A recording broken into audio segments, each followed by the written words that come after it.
tous, j'espère que vous allez bien. Je suis ravie de vous retrouver pour un nouvel épisode de Parlons peu, parlons mode. Si vous êtes bien installés et que vous êtes prêts, alors c'est parti, on y va, sommaire.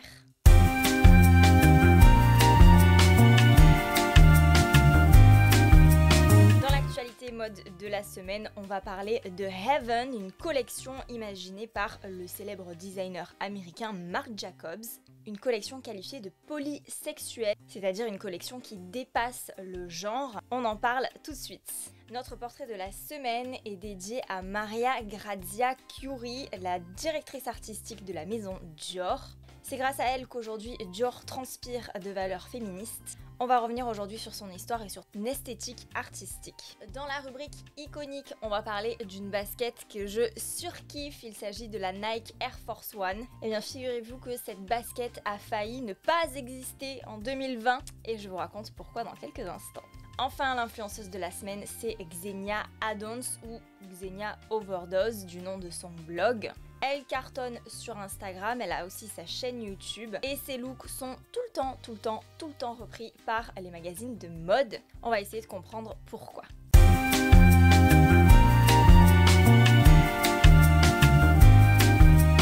c'est tout frais, c'est tout récent. Marc Jacobs lance la collection Heaven, collection résolument street, dont on a déjà aperçu les photos du lookbook sur les réseaux sociaux. Et dans un post Instagram, la collection est qualifiée par Marc Jacobs lui-même de polysexuelle. Polysexuelle à comprendre donc comme une collection qui dépasse la notion de genre. Une collection finalement qui ne s'adresse pas à une seule identité, qui ne s'adresse pas qu'aux hommes ou qu'aux femmes, mais qui fait vraiment l'effort d'aller au-delà de cette notion très catégorique pour s'adresser vraiment à tout le monde. C'est vraiment une collection qui travaille sur cette notion d'inclusion et ça c'est super. Alors selon ce post Instagram, cette collection Heaven s'inspire en fait des années 2000 et des 30 dernières années de mode vécues par Marc Jacobs pour la recontextualiser dans notre présent, donc en 2020, et pour s'adresser aux nouvelles générations qui arrivent.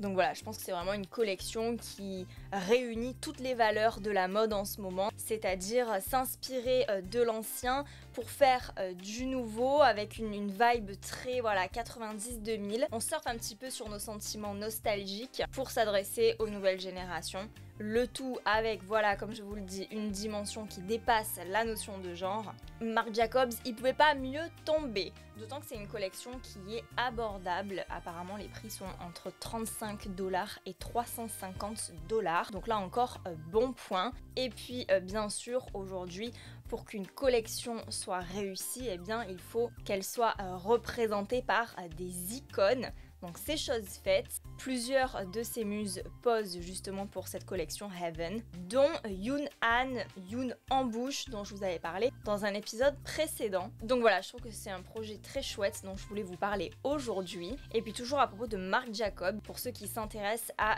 ce qu'il fait, eh bien sachez qu'il a fait une collaboration avec Armor Luxe, donc vous savez la marque de marinière, la marque bretonne de marinière, pour justement revisiter la marinière et la rendre un petit peu plus couture. Et il me semble que la collection avec Armor Luxe est disponible sur l'e-shop de Marc Jacobs. Je vais pas vous dire de bêtises, mais je vous mets l'info en description.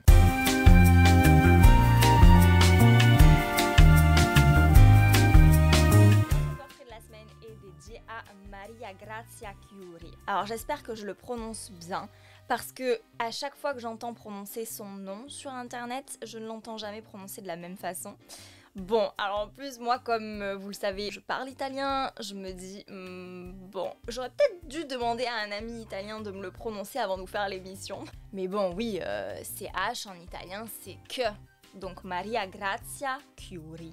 I don't know guys. Ouais, pour le coup, là, je suis pas très sûre de moi. Bref, moi, c'est comme ça que je vais la nommer pour cette émission.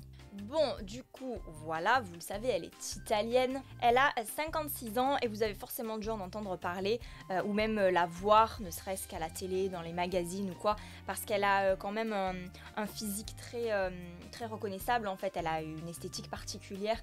Elle a des cheveux très blancs, très plaqués au niveau du crâne et elle a toujours un maquillage très noir. Donc en fait, ça fait un contraste entre ses cheveux blancs et ses yeux très noir en fait. Je suis pas forcément très fan, mais n'empêche que c'est un peu son look signature. Et donc rien que pour ça, moi j'aime bien parce que du coup elle est clairement identifiable. Sa mère était couturière, donc voilà, on a encore un petit peu cette histoire de transmission pour la passion de la mode, de mère en fils ou de mère en fille. Et du coup, elle a étudié à l'Istituto Europeo di Design.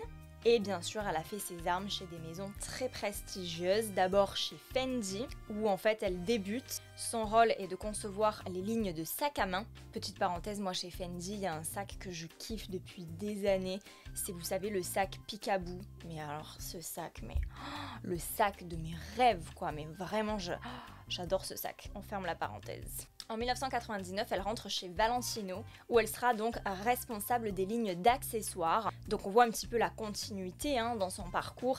Elle est d'abord responsable des lignes de sac à main chez Fendi, ensuite elle reprend chez Valentino les accessoires. En 2008, toujours chez Valentino, elle se positionne sur un nouveau poste, qui est celui de co-directrice artistique. Et en 2016, elle ira donc chez Dior pour succéder à Raf Simons et devenir donc la directrice artistique des collections femmes, haute couture et prêt-à-porter. Donc ça représente quand même pas mal de boulot, ça représente 6 collections par an. Bon, un chiffre à prendre avec des pincettes aujourd'hui, puisque vous le savez, la mode est en train de ralentir, donc je ne sais pas si 6 collections c'est toujours à l'ordre du jour.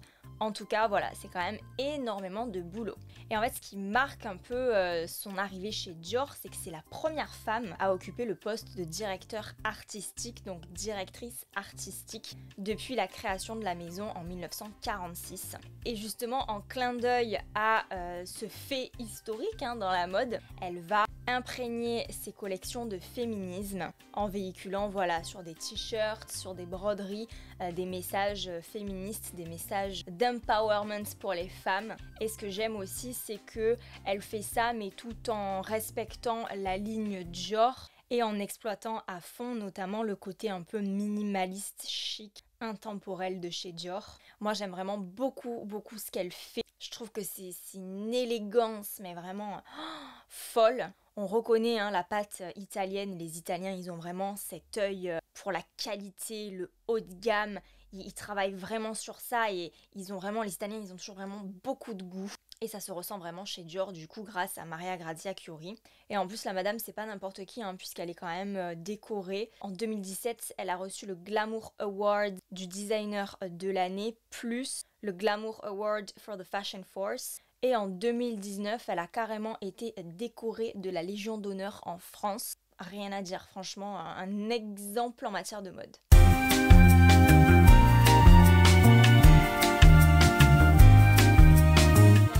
Iconique aujourd'hui, on parle d'une basket qu'on a beaucoup aimée, qu'on aime beaucoup et qu'on aimera toujours, je pense. Moi en tout cas, c'est une basket que j'ai beaucoup portée, j'en suis à ma 2e paire et pourtant je prends très soin de mes baskets, vous le savez. Ça fait 5 ans que je porte des Nike Air Force One et c'est pour ça que je dédie aujourd'hui ma rubrique iconique à cette paire iconique. Donc la paire en question, c'est celle-ci. Bon, je vous présente ma vieille paire. Celle-ci, elle a marché à Rome, à Londres, un peu partout. Très chouette basket, très confortable, très intemporelle en fait, elles vont avec tout, je les surkiffe. Donc les Nike Air Force One. Il s'agit d'une paire qui a été inventée en 1982 par Bruce Kilgore et ce sont les premières Nike à disposer de la technologie Nike Air, donc une technologie qui dissimule dans la semelle comme un coussin d'air en fait,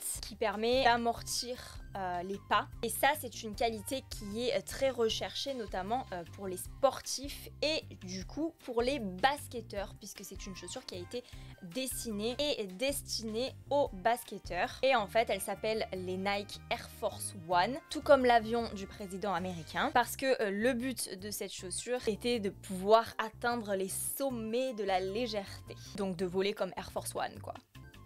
Quelle ambition! Il faut savoir que c'est l'une des paires de baskets qui est la plus revisitée. Il en existe plus de 1800 versions différentes, puisqu'en fait c'est une paire de baskets où chaque partie peut être conçue d'une façon différente. Chaque partie, c'est-à-dire cette partie ici, cette partie dessus, les lacets, le fameux logo Nike ici, la partie arrière, la semelle. Et donc quand on change toutes ces parties, qu'on les fait d'une couleur différente ou qu'on choisit une texture différente, bah forcément ça fait des centaines de combinaisons possibles. La plus connue, c'est celle qui est parue dans les années 90, la fameuse white on white, c'est-à-dire blanc sur blanc. Mais l'histoire de la Nike Air Force One aurait pu brutalement s'arrêter dans les années 80. Incroyable mais vrai. En fait, vous savez, Nike, comme toute marque, ils ont une stratégie en fait marketing.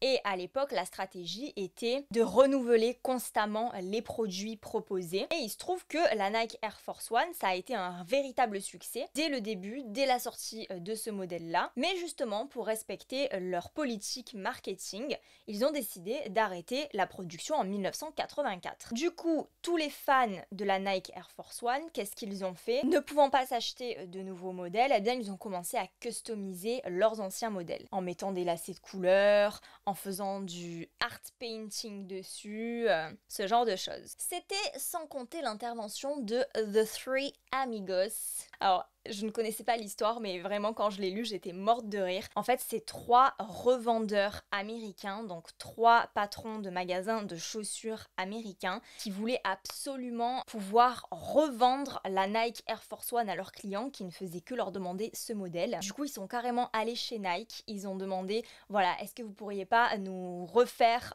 une série d'exemplaires pour qu'on puisse les vendre? Et Nike va accepter. Donc, ils vont d'abord faire un nombre de tirages limité, sauf qu'avec le bouche à oreille, tout le monde va se ruer chez ces commerçants là pour se procurer sa nouvelle paire, et c'est comme ça en fait qu'ils vont travailler en partenariat, et du coup ces 3 revendeurs là vont être surnommés The Three Amigos, et donc c'est un petit peu eux aussi qui vont contribuer au succès de cette chaussure là, bien que bien sûr ça sera une chaussure qui sera très médiatisée, notamment par les rappeurs américains. Et aujourd'hui voilà, la Nike Air Force One, c'est un basique de notre garde-robe. C'est vraiment une paire de chaussures iconoclaste, une paire de chaussures consensus comme j'aime bien les appeler. Elles vont avec tout, elles transcendent voilà tous les milieux. On porte des Nike Air Force One partout, et c'est vrai que c'est un modèle qui est revisité régulièrement par des créateurs. Donc ces dernières années, on a eu la chance de pouvoir apercevoir du monogramme luxe chez Nike, donc ça fait plutôt plaisir.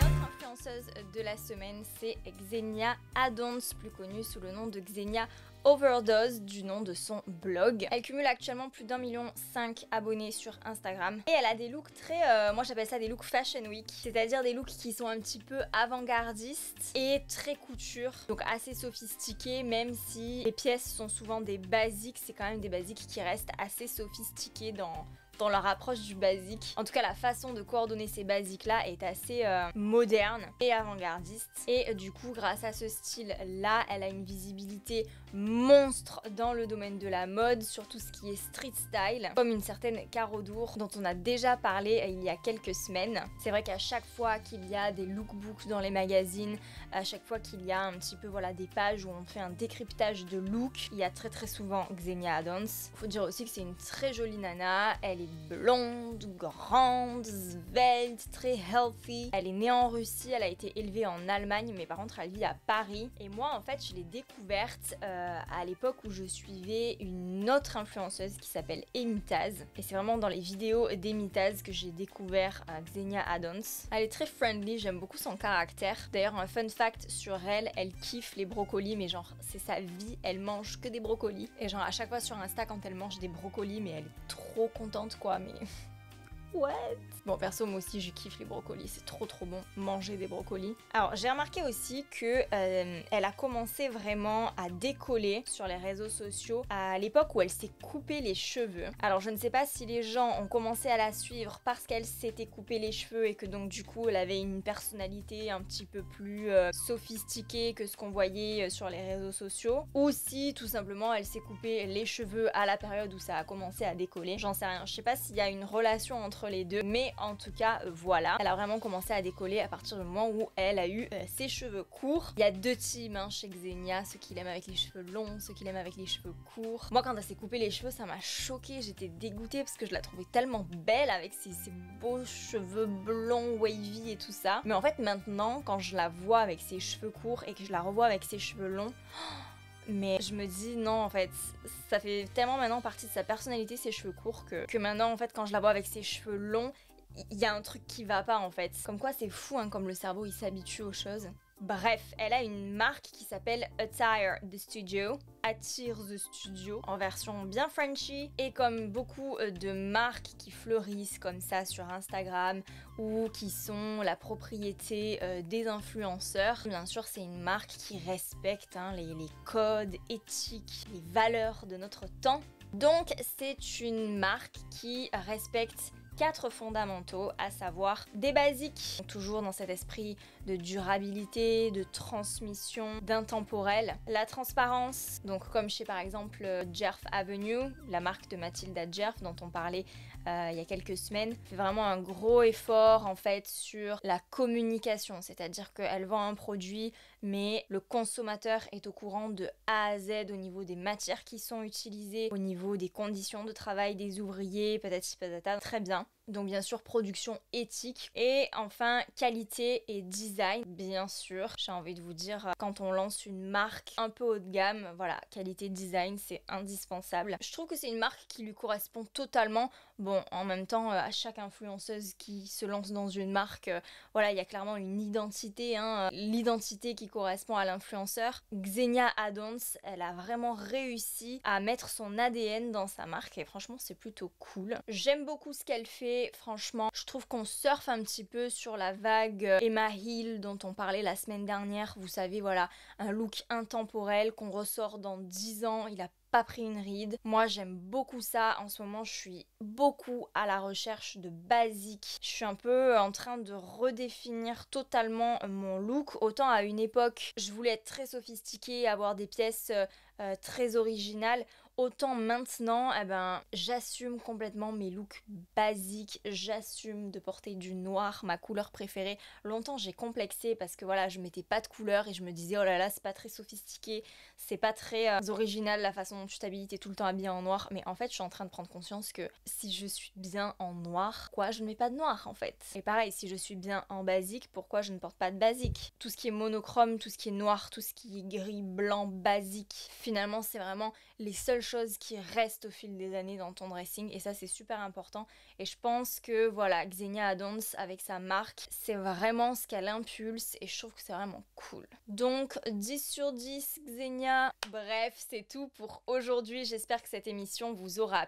plu. Sachez que je suis en train un petit peu de redéfinir les contenus sur ma chaîne. Je pense qu'à terme sur YouTube je vais publier du contenu un petit peu moins souvent mais je vais vous faire des contenus un petit peu plus personnels avec des vidéos vraiment dédiées à certains sujets et j'envisage un parlons peu parlons mode par mois. Donc tout ça, ça reste bien sûr à définir, je ne sais pas encore comment je vais m'organiser, à partir de quand tout ça, ça va prendre effet. Mais en tout cas voilà, sachez-le, il y a du mouvement sur ma chaîne, je vais peut-être migrer sur Twitch, bref restez connectés. En attendant, sachez que voilà, vous pouvez me retrouver sur ma chaîne YouTube, Pamela Cobson, n'hésitez pas à vous abonner, ça m'aide énormément à faire vivre ma chaîne, à faire vivre l'entité Pamela Cobson. Abonnez-vous aussi à mon compte Instagram. Vous pouvez également me retrouver sur mon site pamelacobson.fr.